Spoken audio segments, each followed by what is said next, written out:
Evening, ladies and gentlemen. My name is Andrew Rynne, and I am doing my first podcast here with Jenny Payne. Jenny is in um, Toronto, and I'm outside of Dublin in Ireland. And this podcast is for writers, authors, book authors, talking about their work and about writing in general. Um, on the subject of post-finasteride syndrome. Um, isn't that so? Yes, yeah, I'm currently still writing. I'm just updating because everything is happening so quickly um, in the realm of post-finasteride syndrome. But yes, I have, and I've been working on it for several years. Let me explain to the listeners that post-finasteride syndrome is a condition that mostly men get, or sometimes women get, from taking a drug called finasteride.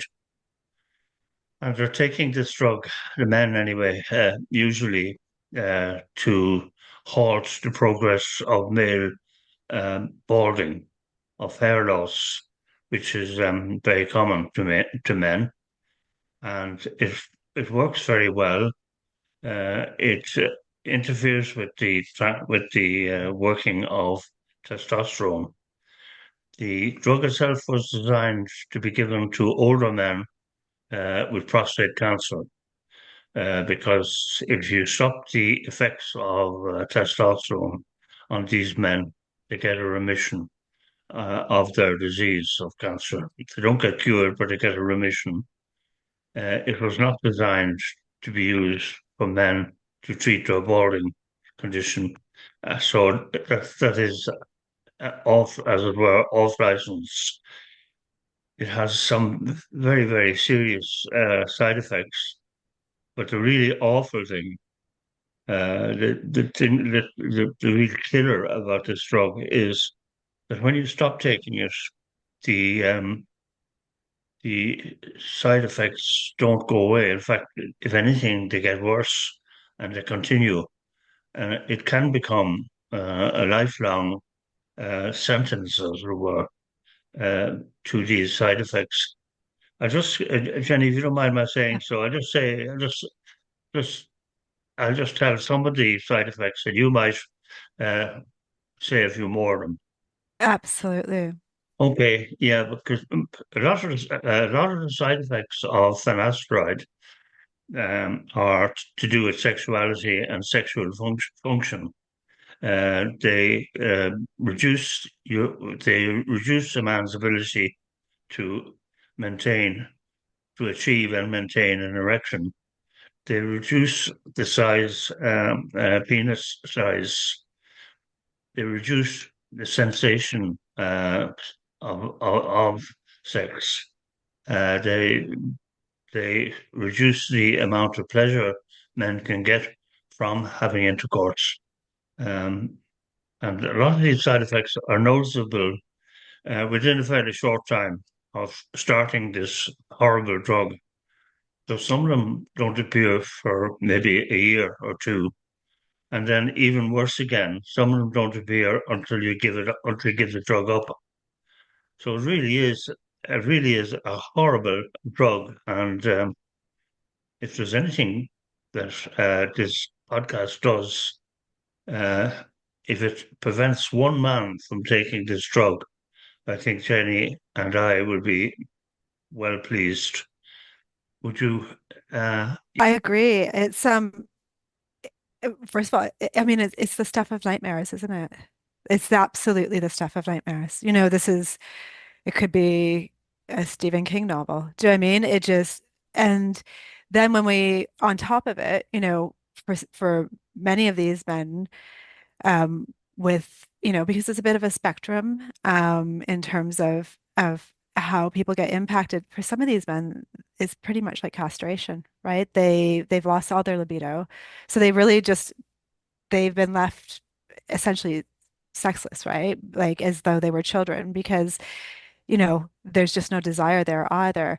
And I think that when you talk to these men, right, who have been really gravely impacted, the sexual side effects aren't even on their radar any longer because of the neurological impacts. So just like the atrophy of, the genitalia, there's atrophy of muscles, there's osteoporosis in men who are in their 30s. You have extreme brain fog because of course we know that this is a precursor to many metabolites, right? And we have some amazing researchers trying to unravel the mystery of this and why some people get this, like you said, it's persistent, it worsens. I think my big fear is that, because then you have the anxiety, the depression. So, I mean, and the flatness of emotion. So, the flatness of emotion and the insomnia come up time and time again as the gravest of all of these side effects because literally, not just sexual pleasure, but your pleasure of anything in life, your ability to feel intense emotion. I've talked to men who will say, I know I love my son. I just don't feel it. Yeah, Um, Tomorrow I'm actually going, and I'm very grateful to this family. It's a family of Mark Turner, who was a young man who took his life here in Toronto um, just over 2 years ago due to post-finasteride syndrome. So I'm actually going um, to speak further with the family tomorrow, and I'm going to some of the places. So they have a memorial bench for him. I'm going to go past his condo. I spoke to him quite extensively during COVID when he was battling post-finasteride syndrome. And this was a young man who, you know, had a great career, had a condo in the Toronto area, was a Blue Jays fan, loved, sport, lo had such a close group of friends. So, his friends every year, they have an annual hockey game here to bring awareness to post-finasteride syndrome. I mean, the ripple effect of this drug is, I mean, because it's not well known, I would say it's like, there are so many people out there that are impacted by this and families impacted by this that don't even realize what's happening. yeah. The people selling this drug will tell you that these side effects are very rare, except you and I know that that's not the case at all.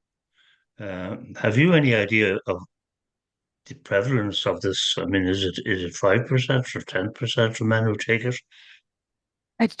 We don't have anything beyond kind of the official numbers yet, but I mean, certainly as awareness is growing, the numbers are just exponentially growing of people coming forward saying, I think I have this. I was speaking to a friend of mine in Australia about 2 years ago, so it was during COVID. We were just having a Zoom chat, and I had mentioned it, and she said one of her friends, but an acquaintance back, where we grew up, that her husband was on it. And I said, what's happening with him? And she said, well, he just got diagnosed with depression, with clinical depression. And I said, I bet you, yes, he probably does have clinical depression, but it's coming from the finasteride. And she said to me, what should I tell her? Should I tell her that he goes off it? And, this is the thing.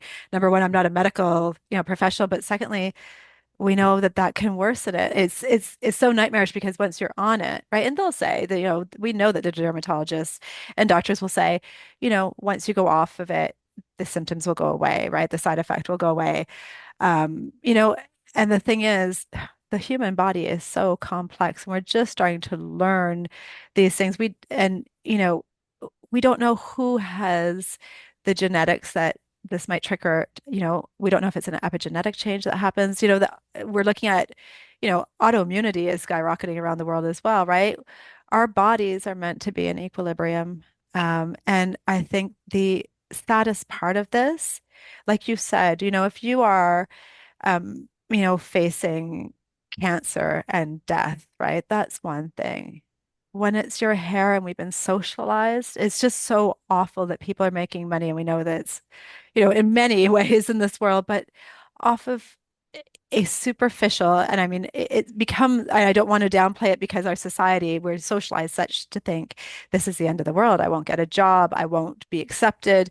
You know, to have people losing their lives, losing their families, losing their careers, losing their ability to be anything but literally kind of, and I don't mean this to disparage the victims of this, but they're almost like the Walking Dead. When you can't feel, love and joy and, you know, they're these very brave souls, right? And the men who are speaking out and women who are speaking out with this, you know, they are really living a life that is truly, all I can say is a nightmare, that they can't wake from. Yes. Is it true to say that eventually these men start to improve? Of course, maybe we haven't been looking at it for long enough and we don't understand it well enough. But it was my impression when I was an active physician and treating young men with this condition. Some of them, some very few of them, began to improve after maybe 5 to 10 years uh, of having not been taking it. So I wouldn't like that to be quoted as an invariable rule. What's your feeling on that? I think there's a subset, and I wonder if, whether or not some people have like a change in their, whether or not it is, an epigenetic change, and then it's more persistent. And then if some of them are able to heal, I was speaking to Dr. Malkanji, who's a researcher in Italy, and he felt that there was like a year, and people who, perhaps they had side effects, but they didn't actually develop full-blown PFS would start to improve. I mean, certainly there is another subset who, quite horrifically continue to deteriorate, right? And quite badly. And I think that that's, and I'm not sure why that happens. And I assume that we will unravel that as, we're able to look at genetics more with things like CRISPR, but there is a subset who they worsen and worsen and worsen. And my fear is that we're going to end up having an epidemic of dementia, early onset dementia, because of the severity of the neurological issues. The neurosteroid depletion, right? We know that all these things happen usually as we age, when we have men in their 20s and their 30s, sometimes as young as 15, 18, right? That are impacted by this drug. So that's my fear, that this will be happening. And then I mean, what's the impact of that, right? Like just Yeah, societal. yeah. Jenny, what to whom is your book directed, if you know what I mean? Will it be for general consumption, or is it more directed at sufferers from post-finasteride syndrome, or is it both, or is it highly academic? Uh, just tell us a little bit about the market for this book. It is more of a general audience rather than academic. I do try, and it's hard because even for myself, like learning about, the actual chemistry, and we don't know again, we don't know exactly what happens, but we have a good idea of what does happen with this when, your 5-alpha reductase is inhibited. But I like to think of it as a tribute to all those people, right? There's so many people out there bringing awareness, families who have, been impacted or lost loved ones, and, many sufferers as well. And by no means, I think it's a very personal thing for sufferers. There are some that are out there, they're advocating, they're changing government policies. I think about one man, Ryan, in the UK, who's just, who's in a really, really dire state, physically and, mentally, emotionally, but he is, out there really advocating and getting awareness. So I think it's a tribute to those people, but it's also just kind of a cry that, the awareness needs to be out there, and this needs to be pulled off the market. I know that that probably will never happen because we have companies like Hims, the Belgravia Clinic in the UK making like loads of money off of this, and dermatologists, but it's just tragic. Tell me, Jenny, have you thought of a title for this book yet? Yeah, the working title is The Lost Men, because I feel like that's what is kind of happening. I think that I thought about like the First World War and how, it was always referred to as like that generation that was lost. And I think, this has been around since the late 90s. Yeah, since the late 90s. And I sort of think we're looking at several generations now, it's at least a generation now that, you know, Okay. We know there's going to be a large chunk. Okay. You're going to call it The Lost Men. Yeah. Tell me now about publishing. Anybody who's written a book will know that finding a publisher, as they used to in the olden days. Both my parents were writers, and of course, the first thing they did, or maybe they started to write a book and then found a publisher. But that day is gone, or if it isn't gone, it's certainly rapidly shrinking. Book publishing people who publish, that is, who edit the book and do word count and do everything for the book and sell it, of course, which is a very important bit, and give you, the writer, a small return for that, maybe what we call maybe 10% royalties, and you're lucky if you can get that much. That day is gone. You won't find a publisher, not even for your book, I don't think. And I think it's probably, dare I say it, a waste of time almost, unless you found somebody within academia who would take it on. So what most of us are left with then is we're in the world of self publishing, and this brings us on to Amazon, of course, and everything else that goes with it. Um, it's a lot of work and a lot of worry, but it is at the end of the day, if your book gains traction, it is worthwhile because you get properly remunerated, or at least you get some remuneration for it. What are your views on publishing? Yeah, I think there's it's two sides right now, right? Because it's quite exciting that there are different avenues for authors to pursue.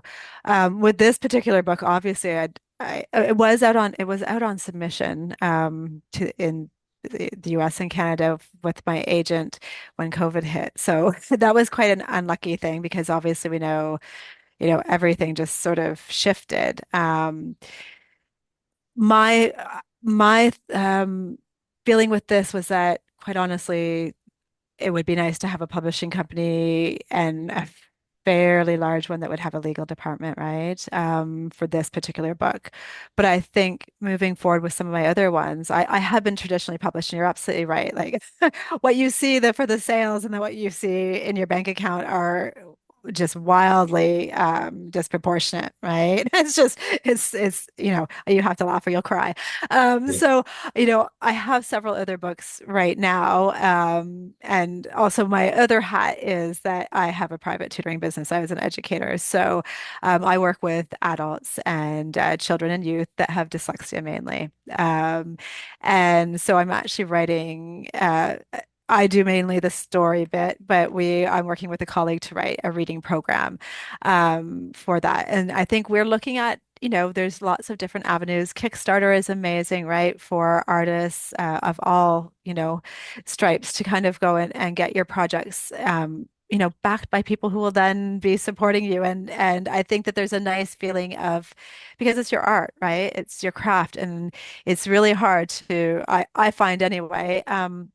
To have that back and forth sometimes with editors. And, I've had amazing editors, but then I've had ones that just, our views were very different. And, you're putting out something that you've created, right? So I don't have children, so maybe this is the closest thing that my cats, that, you lose a lot of control, right, of your art. And I think that that's a difficult thing with this book. I would love to self-publish it. That's still not off the table. Um, just obviously it gets into murkier kind of legal stuff, right? Obviously, Merck created this, right? Based on, pseudo-hermaphroditism, right? So it's getting easier because we have Reuters, BBC and Sky News are also covering PFS in quite a big way in the very near future. So it's getting out there. It's kind of sad that, in a way I've sat on it because I had some things that as a single author, out there would be, yeah, you would feel you're exposing yourself a lot with these large companies and entities, right? Yeah. Okay. You also asked the interesting question. This is getting off the subject of post-finasteride syndrome now. Um, you asked the interesting question as to how come Ireland, a very small country of some 5 million suffering souls, how come we can produce so many uh, giants of it, literary world um, against other countries who've got far more people. Like England has 65 million, we've got 5 million. Yet we produce all these amazing writers. I won't start naming them or I'll run out of time, but for example, James Joyce would be an outstanding example of it. But we had the poet Yeats, W. B. Yeats, and of course we had Oscar Wilde and Brendan Behan, and so on forever. And I asked the question that you asked as to why Ireland produces all these, and I haven't been able to find anybody to give me an intelligent answer. It's, it's that we do, but that's not a very good answer. But and it may not be a good answer. Of course, you could easily ask the question, how come we produce so much good music and we have so many musicians and a rich heritage in folklore? Do you have any theories as to why we And produce? I mean, I'm a descendant of the first diaspora, and we have so many, Irish authors of the diaspora, right? Like Emma Donoghue here in Canada. There are just so many. I mean, I was kind of bouncing it around, and I know. I mean, first of all, there's the oral storytelling throughout the centuries, right? Very strong. Um, and that even runs in my family. But like my father and my uncle always told us stories every night, right? We didn't get read to. We were told stories, right, about their childhood that were embellished like hugely. Um, and I got to thinking, is it because of, you have that strong heritage, but then you have colonization where there's a penal laws and you can't express your art and your music and your language and your dance, right? I mean, it's obviously it influenced dance greatly, right? Behind the hedges with your arms down straight for jigs. But so I was thinking, is it something with that? And, you know, because you're made to you have to for survival of your culture, right? And your language and your heritage that you have to do that. So I don't really know. I just know that yeah, my house was filled with books, but it's the storytelling, right? That it wasn't that you're reading, a book by some other author. It's your father telling you these like outlandish tales of skeletons coming to life when they're at the Queen's University, our Queen's University here in Canada, when they're walking by with their bikes or whatever. Look forward to your book being seeing the light of day. Will it be this year? Do you think? I don't think it will be this year. I think I told you I've run into a. So I'm actually not right in Toronto at the moment because with COVID and Toronto had quite the lockdown history. So, with the grass quite literally is always greener. It's greener over there than here, but is quite literally greener. So I thought I would love to have a garden and buy a house. And so I moved about an hour because I mean, within Toronto, there was just no way I'd be able to buy even a garage.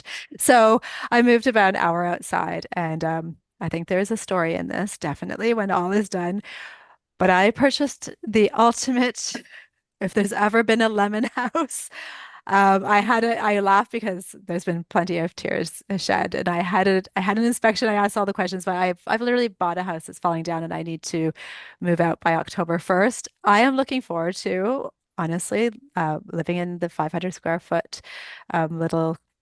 I guess it's like a flat, but it's a hotel room for about 6 months and writing, and I will be getting back to the book, you know, completely during that time. So. I don't think this year, but I am hoping next year. I've got a lot of going in and updating because, as I said, things are moving quite quickly in terms of post-finasteride syndrome. The family that I'm seeing tomorrow. I am writing quite a large article, an expose that is going to be really centered on this suicide and the ripple effects of this drug, Yeah. right? Okay, it's been a pleasure talking to you. And I've learned a lot, not only about podcasting, but I've learned something about post-finasteride syndrome too. And I can only wish you the very best of luck with your book. Thank you.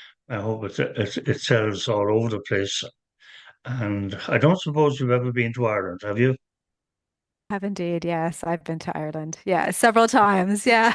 Have you? Yeah. Oh, I didn't Yeah, know. my brother was, well, a good friend of mine was living in Dublin for a time. I lived in London for a bit, so All right. Okay. yeah, and a friend of mine was going to Trinity College actually, so I went over to see her pretty often, and then my brother lived there for a time. My brother's also a writer. He's a creative writing professor in Australia at the moment, and then I went up to the north as well several times to Belfast and around that area, but yeah, all over the south. Yeah. Okay. Well, listen, thank you so much. You're a great sport to do this because anything could have happened. No, it's been great speaking with you as well. And like, thank you so much. And I think this is fantastic. It's just having spaces for authors and writers is priceless Yeah. right now. So absolutely. Okay. All right. Can I do a little ad for myself now? Absolutely. My name is Dr. Andrew Rynne, Rynne, and I have two published books on the market at the moment. One is called A Reverend Psychopath, which is about a reverend gentleman who presumed that he could run an orphanage here in Ireland, and it tells of his cruelty and his wife's cruelty to these children. And this book was all gleaned from uh, available media coverage of the time. This all happened around 1860 to 1880. And my second book is called The Fox Hunter, and it deals with an awful situation where a woman was, through medical negligence, was put into a persistent vegetative state here in Ireland. In America, you had a similar state, but these people should not be kept alive for more than is necessary. And when it becomes obvious that they're not going to get better, they should be allowed to go into the next world. But that didn't happen to this unfortunate woman. She was kept alive for 22 years. And I was involved in the covering of this as a medical journalist at the time. So I've written a novel based on it because I couldn't write a factual book on it for reasons of sensitivity to the family and so on. So that's enough about me. And Jenny, thanks again very much. Thank you so much. I really appreciate it. And we will see you again, I'm sure. I Bye. absolutely take care. Thank Yeah. you. Bye. Bye.